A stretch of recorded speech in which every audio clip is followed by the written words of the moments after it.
के बाद एक मीटिंग का दौर शुरू हो चुका है। लेकिन हमने हमेशा ये देखा है, देखिए कुछ तस्वीरें सामने आ रही है, वो हम आपको पहले दिखा देते हैं कि देखिए जेपी नड्डा पहुंच चुके हैं अमित शाह के आवास पर जो मीटिंग होने वाली है उसमें शामिल होने के लिए। और बताया ये भी जा रहा है कि दिल्ली के कई और बड़े नेता भी इसमें शामिल हो सकते हैं, बीजेपी के कई बड़े नेता इसमें शामिल हो सकते हैं। तो ये तस्वीरें निकल करके सामने आ रही हैं जो ये बता रही हैं कि सरकार गठन की जो सुगबुगाहट है वो अब तेज हो गई है। बिल्कुल गणेश हमारे साथ लगातार बने हो। गणेश, हम तस्वीरें दिखा रहे हैं, जेपी नड्डा देखिए गाड़ी में सवार हैं, निकल चुके हैं और ऐसे में अमित शाह के घर पर पहुंचने की यहाँ पर तैयारी है। एक बड़ी बैठक होने जा रही है, मंथन होगा, किस तरह की सुगबुगाहट और मिल रही है?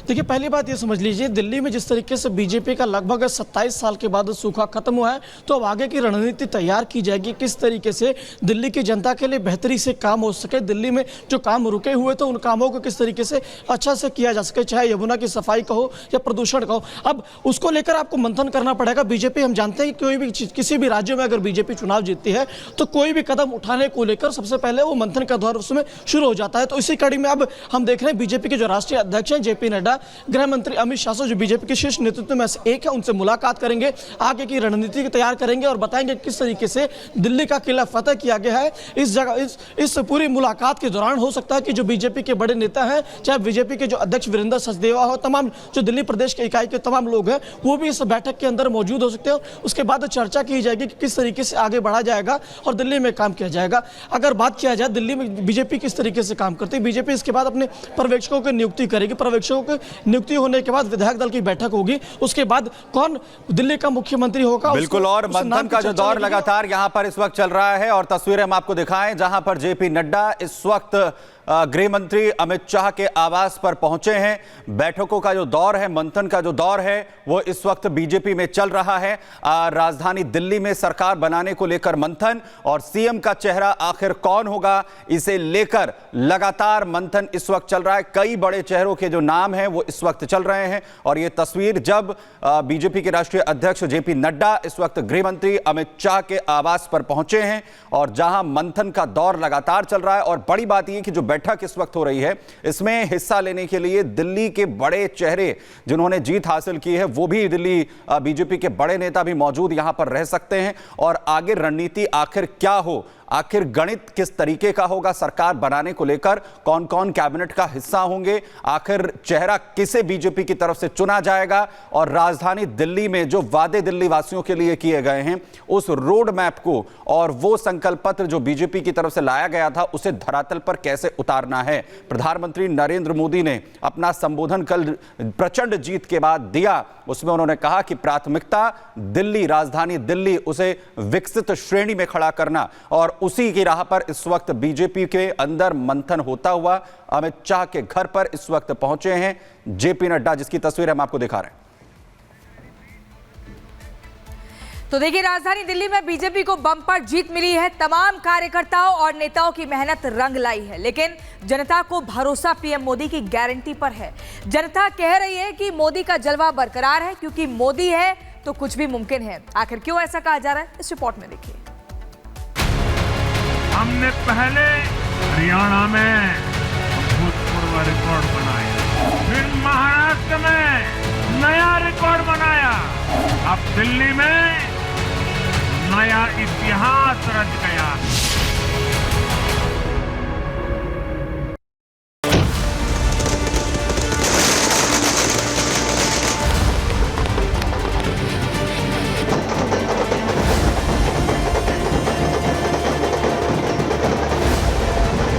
यमुना मैया की, भारत माता की, दिल्ली पर छाई आपदा की हार हुई। श्री नरेंद्र मोदी जिंदाबाद। मोदी है तो मुमकिन है, दिल्ली में एक बार फिर से साबित हो गया है। प्रधानमंत्री नरेंद्र मोदी ने एक बार फिर से गारंटी की बात कही तो मतदाताओं ने कमल के बटन को जमकर दबाया और ऐसा दबाया कि बीजेपी का 27 साल का वनवास तो खत्म हुआ ही, आम आदमी पार्टी को भी जमीन पर लाकर पटक दिया। बीजेपी के फेवर में वोट करने वाले मतदाताओं की ऐसी सुनामी आई कि क्या पूर्वांचल, क्या झुग्गी वाले, सब बीजेपी के खाते में चले गए और बरकरार रहा मोदी का जलवा। ये मोदी की गारंटी और मोदी की गारंटी यानी गारंटी पूरा होने की गारंटी। अब यहां बनने वाली भाजपा सरकार दिल्ली को विकास की ऊर्जा के साथ एक आधुनिक शहर बनाएगी। मोदी के सर पर जीत का सेहरा बांध दिल्ली वालों ने केजरीवाल को सच का सामना कराया और आम आदमी पार्टी के बड़े बड़े सुरमाओं को अपनी वोट की ताकत दिखाई।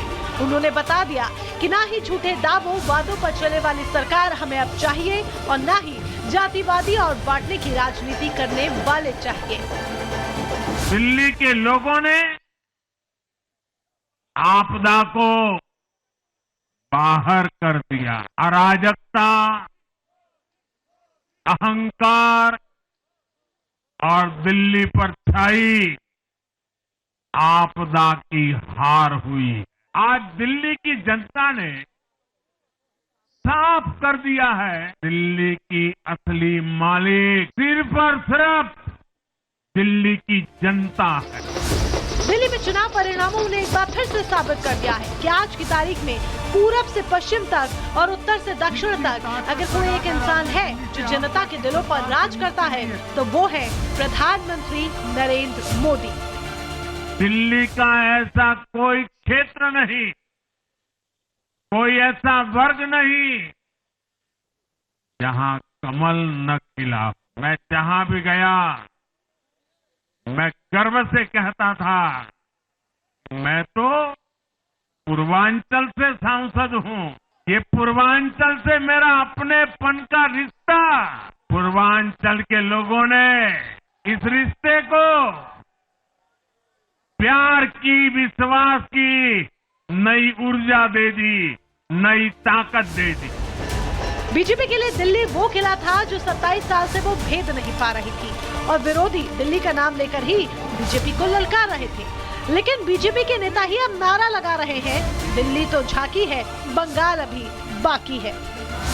कांग्रेस एक परजीवी पार्टी बन चुकी है। ये खुद तो डूबती है, अपने साथियों को भी डुबोती है। साथियों, कांग्रेस एक के बाद एक अपने सहयोगियों को खत्म कर रही है। विकास, भरोसा, हिंदुत्व और सबका साथ मोदी की सबसे बड़ी पूंजी है जिसकी गारंटी वो जनता को देते हैं और इन्हीं के दम पर देश ही नहीं विदेशों में भी मोदी का जलवा है। अगर चुनावी गणित की बात करें तो मोदी के बलबूते पूरे देश में बीजेपी का विस्तार होता जा रहा है। बीजेपी में मोदी युग आने के बाद पार्टी लगातार नए राज्यों में भी अपनी पकड़ बनाती जा रही है। हरियाणा में हैट्रिक लगाई, मध्य प्रदेश में 20 साल के एंटी इनकम्बेंसी को बेअसर कर दिया, राजस्थान में टफ फाइट की अटकलों को खारिज कर दिया, तेलंगाना विधानसभा में तीसरी बड़ी शक्ति बीजेपी बनी, महाराष्ट्र चुनाव में उद्धव ठाकरे एंड टीम का सुपड़ा साफ कर दिया।